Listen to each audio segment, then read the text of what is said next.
प्रकाश संप्रदाय म्हणजे त्याला म्हणतात की नाथांची परंपरा किंवा आत्री माझ्या दत्त परंपरेची ती आहे। त्यानंतर तिसरा प्रकार आहे की त्याला चैतन्य संप्रदाय म्हणतात, त्याला तुकोबाराय म्हणतात। चैतन्य संप्रदाय, प्रकाश संप्रदाय आणि स्वरूप संप्रदाय हे तीन संप्रदाय मुख्य आहे आणि या सर्वांचा समुच्चय म्हणजे वारकरी संप्रदाय आहे। कारण सर्व संतांचा विचार केला, सर्व संतांचा विचार केल्यानंतर प्रत्येकाकडे हे ज्ञान ज्यावेळेस आलं, आपण प्रत्येक संतांच्या गाथेचा विचार केला, त्यामुळे आपल्याला शेवटला विठ्ठल भक्ती पाहायला मिळते। जरी दत्ताची भक्ती एकीकडे असेल, एकाकडे शिवाची भक्ती असेल, एकाकडे माझ्या विठुरायाची भक्ती असेल, तर सर्वांचा समुच्चय म्हणजे जे ज्ञान आहे ते एक रूपाने, गाथ्याच्या रूपाने प्रत्येक संतांच्या मुखातून बाहेर पडत असताना ज्यावेळेस आपण विचार केला तर हे तुकोबारांची परंपरा नेमकी कोणती आहे। एका ठिकाणी आपण पाहतो की मुख्य महाविष्णू चैतन्याचे मूळ संप्रदाय फळ येथून येते। या अभंगाचा विचार केला तर हा अभंग मूळचा आपल्या हरिपाठातला नाही, याच्यावरती आळंदी क्षेत्रामध्ये मोठा वाद आजही चालू आहे। कारण हा अभंग संप्रदायाला धरून नाही, मुख्य महाविष्णू चैतन्याचे मूळ संप्रदाय फळ येथून असं म्हटलं जातं आणि शेवटला निळोबारांच्या चरण त्याला लाव तुकोबारांचं सांगितलं नाही। तिथं तुकोबारांना जी परंपरा लाभली ती ज्ञानोबारांपासून लाभली। कारण तुकोबारांचे जे केशव चैतन्य आहे, राघव चैतन्य आहे, त्यांना माझ्या त्र्यंबक पंतांचा अनुग्रह आहे। विठ्ठल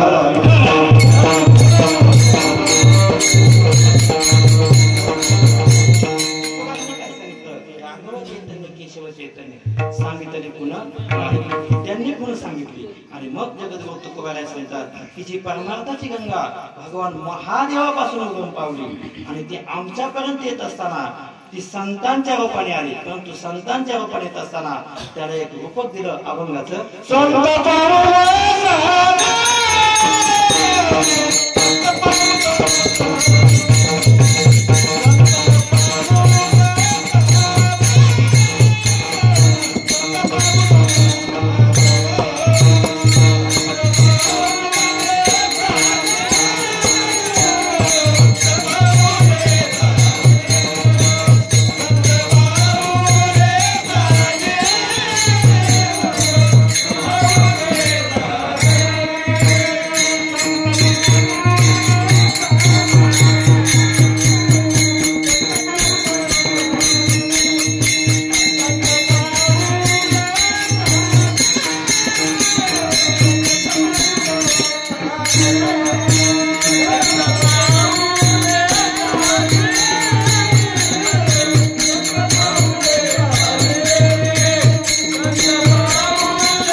गंगाने आम्हावरी तुकोबाराय म्हणतात की संत पावले साजरी। इथं तुकोबाराने एक विशेषण वापरलं की संतांची पावलं कशी आहेत, साजरी आहेत, संत पावले साजरी। मग संत चरणांचा विचार केला तर संतांच्या रूपानं आमच्यापर्यंत ही परमार्थाची गंगा आहे, ज्ञानावरी गंगा आमच्यापर्यंत आहे। मग याला एक विशेषण तुकोबाराने वापरलं की साजरी।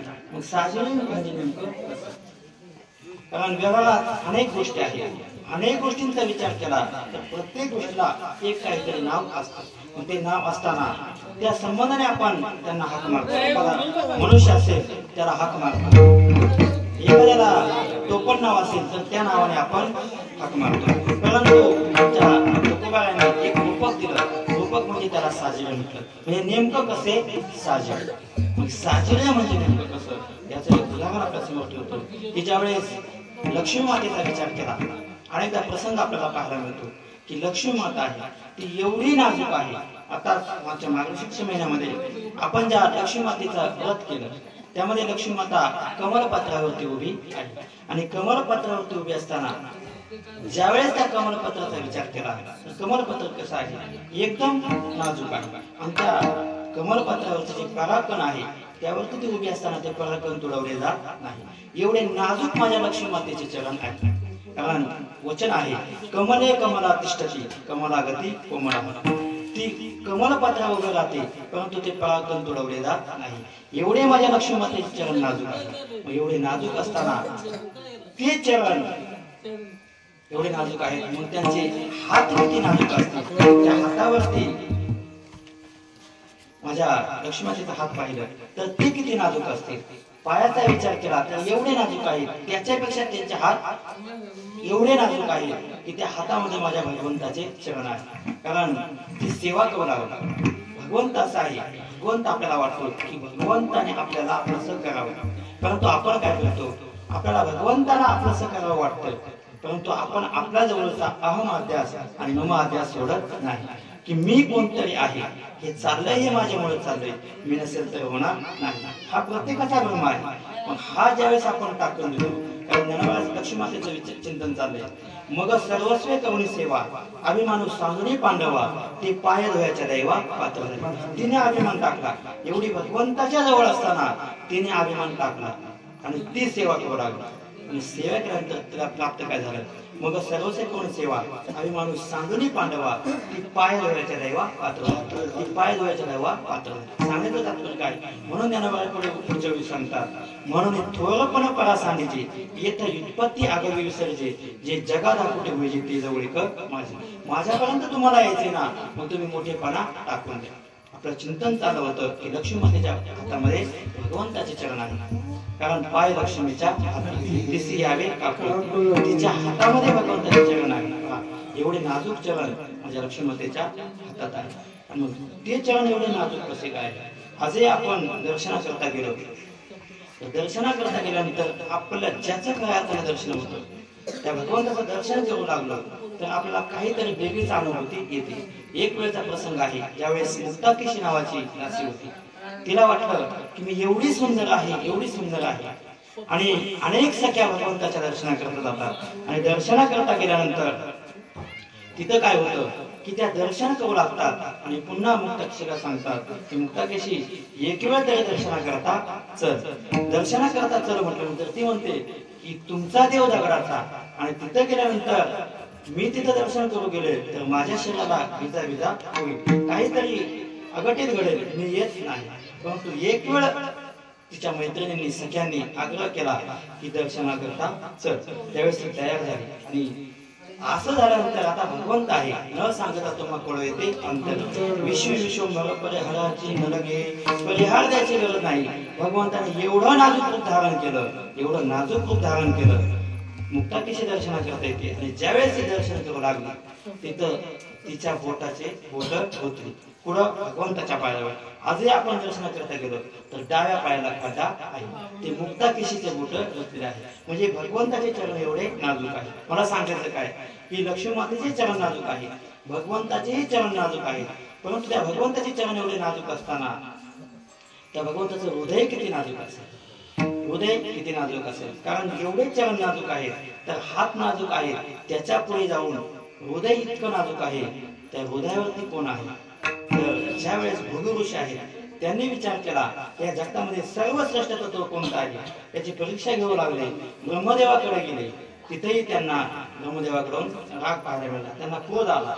त्याच्या पुढे भगवान शिवाकडे गेले तिथेही भगवान शिव क्रोधी झाले. आणि ज्यावेळेस महाविष्णूकडे गेले आणि महाविष्णूकडे गेल्यानंतर महाविष्णूने काय केलं लक्ष्मी माता होती जवळ तिला बाजूला ढकललं की मी डावरणी लक्ष्मी केली होती तिला बाजूला ढकललं आणि जो कौस्तुभ मुनी होता तो बाजूला केला आणि वक्षस्थळाची छाती त्यांच्या पुढे केली. आणि ज्यावेळेस त्यांनी भृगु ऋषीने लात मारली माझ्या भगवंताच्या भगवान विष्णूच्या छातीवरती तर ती त्यांनी हृदयावरती धारण केली. ज्ञानवाला सांगतात अजूनही पावलाची मुद्रा मी हृदयी वाहेगा सोबत का हृदयावरती वाहतो कारण संतांची चरण एवढी नाजूक आहेत. मला सांगायचे काय ती लक्ष्मीमातेचे चरण नाजूक आहे, माझ्या भगवंताचे चरण नाजूक आहे आणि माझ्या संतांचे एवढे चरण नाजूक आहेत की ते भगवंताने हृदयात धारण केले. म्हणून तुकोबाला म्हणतात की संत पाऊले साजिरी विठाला विठाला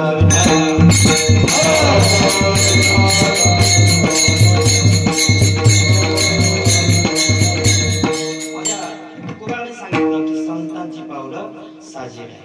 साजिर म्हणजे इतकी नाजूक आहे ती माझ्या भगवंताने हृदयामध्ये धारण केली.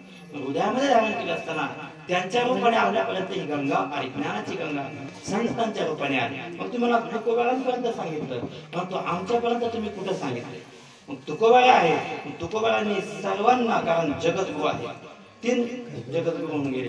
कृष्ण मोहनले जगद्गुरु, श्रीमद शंकराचार्य हे जगद्गुरु आहे आणि जगद्गुरु म्हणजे जगद्गुरु तुका अवतार नामायाचा संप्रदाय सगळ्यांचा आपल्यापर्यंत ते आलं. परंतु तो प्रत्येकाच्या जीवनात कसा आला? तुम्हाला आपल्यापर्यंत येत असताना सद्गुरूच्या रूपाने आले आणि आपल्यापर्यंत येत असताना जो मार्ग सांगितला तो मार्ग थोडा कसा आहे? कर्म मार्ग आहे. कर्माची स्थिती अशी असते की ज्यावेळेस आपण निष्काम कर्म करू लागतो, निष्काम करत असताना निष्काम कर्म केल्यानंतर आपल्यावरती चित्त शुद्ध होतं आणि चित्त शुद्ध झालं काय होईल? तुकोबारा सांगतात चित्त शुद्ध तरी शत्रू मित्र होती व्याघ्रावकाती सर्पतया. आपलं चित्त शुद्ध होतं आणि चित्त शुद्ध झाल्यानंतर आपण निष्काम उपासना करू लागतो. कोणत्याही वागण्याची वारी असेल तरी आपण सप्तासाठी उपस्थित राहतो. हे काय होतं? चित्त शुद्ध झाल्यानंतर मग आपण निष्काम उपासना करतो. निष्काम उपासना आपल्याकडून घडते आणि निष्काम उपासना घडली की मग आपल्या जीवनामध्ये धर्म अर्थ काम मोक्ष हे 4 पुरुषार्थ भेटतात आणि असे 4 पुरुषार्थ आले की मग सद्गुरु भेटतात. तोपर्यंत सद्गुरु भेटत नाही. ज्ञानोबाला सांगतात ऐसी कर्म साम्य दशा जेत होय विरशा तेथ श्री गुरु पैसा भेटीची गाय विठाला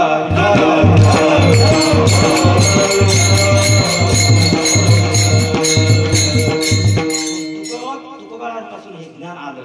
परंतु ज्याच्या ज्याच्या जीवनात सद्गुरु प्राप्त झाले त्यांच्या रूपाने परमार्थाची गंगा आपल्यापर्यंत आली. म्हणून तुकोबारा म्हणतात की संत पावले साजिरी गंगा आली आम्हावर. आपल्यापर्यंत ती गंगा आली.